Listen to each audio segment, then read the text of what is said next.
আজ আমার ইষ্টপ্রসঙ্গের বিষয় হল শ্রী শ্রী ঠাকুরের সদ্দীক্ষা ও দীক্ষাপত্র কার্যক্রমে কাম লোভজিৎ বসির ভূমিকা কি। জয় গুরু। গুরু ব্রহ্মা গুরু বিষ্ণু গুরুদেব মহেশ্বর গুরুরেব পরম ব্রহ্ম তস্মৈ শ্রী গুরবে নমঃ। আজ আমার ইষ্টপ্রসঙ্গের বিষয় হল শ্রী শ্রী ঠাকুরের সদ্দীক্ষা ও দীক্ষাপত্র কার্যক্রমে কাম লোভজিৎ বসির ভূমিকা কি। এই যে কাম লোভজিৎ বসি, এই শব্দগুলো আমরা কোথা থেকে পেলাম?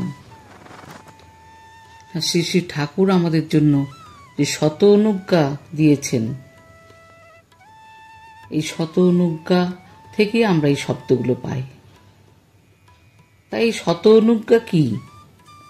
আমাদের মধ্যে অনেকেই হয়তো আছেন যারা নতুন করে দীক্ষা নিচ্ছেন, তারা অনেকেই জানেন না এই শত অনুজ্ঞা কি। এই শত অনুজ্ঞা যে প্রতিদিন ভোরবেলায় ইষ্টভৃতি করার পূর্বে পাঠ করতে হয় এবং প্রতিটি শব্দকে নিজেদের চরিত্রের মধ্যে চরিতার্থ করে তুলতে হয়। তাহলে প্রথমেই আমাদের জানতে হবে শ্রী শ্রী ঠাকুরের স্বহস্তলিখিত সত্যানুসরণে আমরা কি পেয়েছি। ঠাকুর বলেছেন, সর্বপ্রথম আমাদের দুর্বলতার বিরুদ্ধে যুদ্ধ করতে হবে, সাহসী হতে হবে, বীর হতে হবে। পাপীর জ্বলন্ত প্রতিমূর্তি ওই দুর্বলতা, তারাও যত শীঘ্র পারো। আবার এদিকে শত অনুজ্ঞাই বলছি, আমি অক্রোধী, আমি অমানী, আমি নিরলস, কাম লোভজিৎ বসি, আমি ইষ্টপ্রাণ সেবাপটু, অস্থি বৃদ্ধি যাজন জৈত্র পরমানন্দ, উদ্দীপ্ত শক্তি সমৃদ্ধ তোমারই সন্তান, প্রেমপুষ্ট চিরচেতন অজর অমর, আমায় গ্রহণ করো, প্রণাম লও। তাহলে আমাদের মন থেকে, শরীর থেকে এই শব্দগুলিকে, অর্থাৎ কাম ক্রোধ মোহ লোভ হিংসা বাৎসল্য, এই 6 রিপুকে দূরে সরিয়ে রাখতে হবে।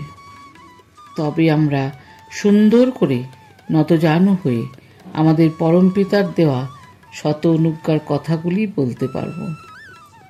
এগুলো শুধুমাত্র কথার কথা নয়। সেই একটা গানের কথা আছে না, দেহের মধ্যে 6 জন রিপুমা, তারা দেয় মা কুমন্ত্রণা। তারা কারা? তারাই হচ্ছেন এই কামনা বাসনা লোভময় জীবন। এই লোভ লালসা কামনা বাসনা থেকে আমাদের দূরে থাকতে হবে, এগুলোকে আমাদের নিয়ন্ত্রণে রাখতে হবে, আর এইগুলোকে আমাদের জয় করে নিতে হবে। আর জয় করতে গেলে কি করতে হবে না, আমাদেরকে সাত্বিক জীবন ধারণ করতে হবে। তাই আমার প্রিয় পরম বলেছেন, স্মরণ করো তুমি সাহসী, স্মরণ করো তুমি শক্তির তনয়, স্মরণ করো তুমি পরম পিতার সন্তান। আগে সাহসী হও, অকপট হও, তবে জানা যাবে তোমার ধর্মরাজ্যে ঢোকার অধিকার জন্মেছে। আর এই ধর্মরাজ্যে ঢোকার প্রথম সোপানই হলো আমাদের সদ্গুরুর দীক্ষা নেওয়া, সৎ নাম মনন করা আর সৎসঙ্গের আশ্রয় গ্রহণ করা। আর এই সৎসঙ্গের অর্থ হলো মানুষের খুব কাছাকাছি পৌঁছে যাওয়া। যত আমরা মানুষের কাছাকাছি পৌঁছতে পারব, ততই আমরা দীক্ষাপত্রের কাজকে সুসম্পন্ন করতে পারব। আর এই দীক্ষাপত্রের কাজের মধ্যে দিয়ে, সৎসঙ্গের মধ্য দিয়ে মানুষের প্রতি মানুষের ভালোবাসাকে জাগিয়ে তোলার চেষ্টা করব। আর কি করব না, এই যে আমরা ইষ্টভৃতির সময় এই কথাগুলো বলছি, এগুলো আমাদের সন্তানদের মধ্যে শিশু বয়স থেকেই বীজ রোপণ করার মতো তাদের মনে বুনে দিতে হবে। এইভাবে আমরা আমাদের পরিবার, পারিপার্শ্বিক জগৎকে সুস্থ সাত্বিক জীবনের দিকে এগিয়ে যেতে সাহায্য করতে পারব। আর দেখবেন গীতার প্রথম পাতায় যে ছবিটি আছে, রথে অর্জুন বসে আছেন, শ্রীকৃষ্ণ স্বয়ং রথের সারথি হয়েছেন। রথের সামনে 6টি ঘোড়া, তাদের গলায় যে লাগাম দেওয়া আছে সেগুলিকে একত্রে করে রথের চালক শ্রীকৃষ্ণের হাতে ধরা আছে। কথিত আছে যে এই 6টি ঘোড়া 6টি রিপুর প্রতীক।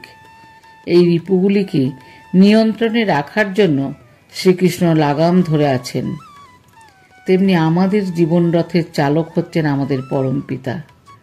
তিনি আমাদের জীবনের 6 রিপুকে দমন করার জন্যই শত অনুজ্ঞা দিয়েছেন। আমি অক্রোধী, আমি অমানী, আমি নিরলস, কামভোজিত বসি, আমি ইষ্টপ্রাণ, সেবাপটু, অস্থি বৃদ্ধি, যাজন জৈত্র, পরমানন্দ, উদ্দীপ্ত শক্তি সমৃদ্ধ তোমারই সন্তান, প্রেমপুষ্ট, চিরচেতন, অজর, অমর, আমায় গ্রহণ করো, প্রণাম লও। আমাদেরকে এই শত অনুজ্ঞার মাধ্যমেই আমাদেরকে নিজেদের চরিত্রকে গঠন করতে হবে। তবেই আমরা পরম পিতার আশীর্বাদ ধন্য হব, তবেই আমরা পরম পিতাকে মাথায় নিয়ে চলতে পারব। জয় গুরু।